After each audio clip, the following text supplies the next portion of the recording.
We are here at the Detroit Auto Show with four-time Formula One champion Max Verstappen. Max, the second half of last season was about as exciting as they get. You were at a 104-point deficit, but ended up only missing out by 2 points in the last race. How did it feel to you? Just take it race by race, to be honest. We had a bit of a tough first half with some good moments and some bad moments, and a bit of a tough start, but second half was a lot more enjoyable. Also on the team side, you start to feel more comfortable, confident when things are going well. Of course, even in the second half, we had a few tough races, but overall, way more competitive. And I think it's always nicer to end the season like that. I mean, it was a great way to end, even if you didn't win the ultimate championship. But I can't imagine working that hard with that set of tools and then having to switch to a completely new set of tools this year in like this most serious rule change that Formula One has had, at least in my memory. Yeah, but I mean, you know that even heading into that season, right? So it's not like it comes as a shock. The team is prepared for that. And it's also a bit of a new challenge. I mean, I enjoyed the cars the last 3 years, but at the same time, sometimes, it doesn't hurt to have a bit of a change. It can also really upset, of course, the grid. You don't know. So, we'll see how that goes. How do you think the rule changes are going to benefit you as opposed to the rest of the group? I honestly have no idea. I haven't even done that many laps in the simulator, so for me, I'll just see what happens when I sit in the car. I think what is always very important as a driver is that you can adapt quickly to the situation that you're in. If that is on a current car that you've known for a long time or a completely new car, you just need to be able to adapt quickly, learn quickly as well, because the cars will evolve, I think, also very quickly. But I'm not too stressed about that, to be honest. I mean, Red Bull is seen as at least the most technologically advanced team in the world, and now you have Ford as a partner. I don't think any automotive CEO, cares about racing more than Jim Farley. What does it mean to you working with Ford?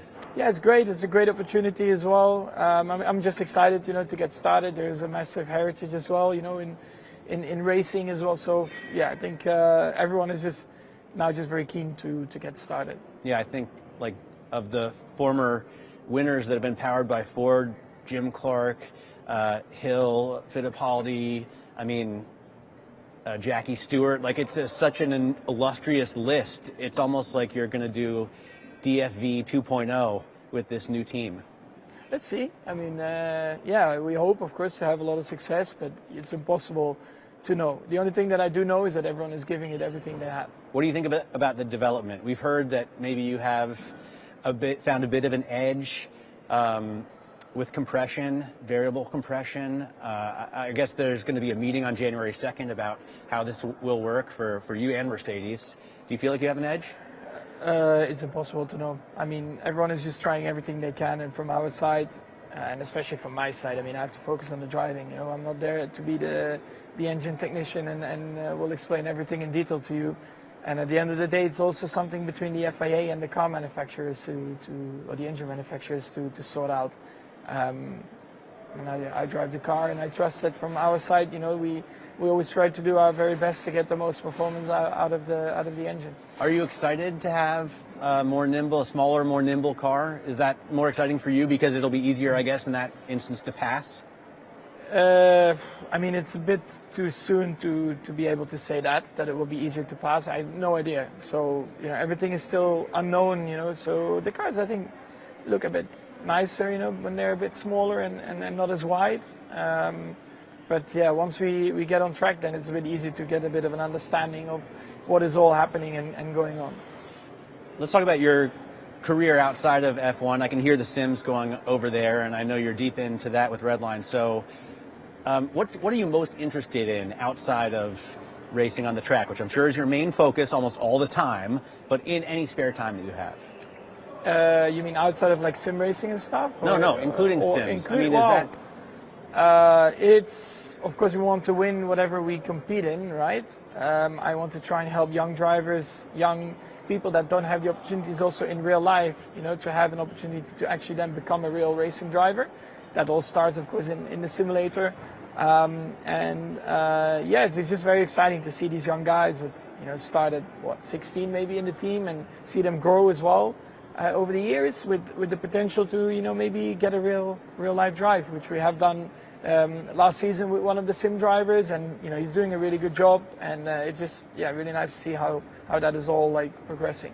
Do you think about that as a progression? I mean, do you have, for example, a certain number of championships in mind that you want to win before you can walk away, or are you still going to be starting races at, Alonso's like 44 years old? Can you see that as a future for yourself? It's all honestly it's just I don't really think about it too much. I think it's more important to just try and enjoy it. As long as the enjoyment is there, then it's also easier to rock up and really demand everything from yourself.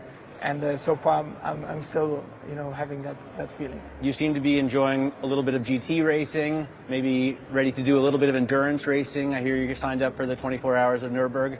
Well, about that, there's still nothing confirmed yet. I mean, the plan would be nice, if that's possible, but it's also very hectic first few months now in Formula One. So we have to wait and see. But it's definitely my goal. I want to do 24-hour races, and I want to do endurance. And of course, having started with GT3 racing as well with the team, that's definitely the future plan.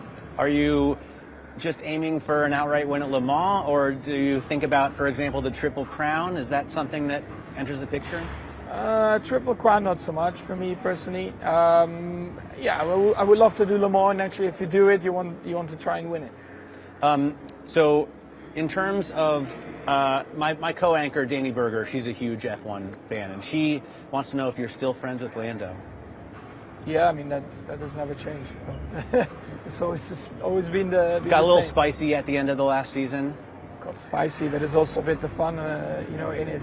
It's just being like that. And honestly, also the media makes it always probably a bit more spicy than it actually is.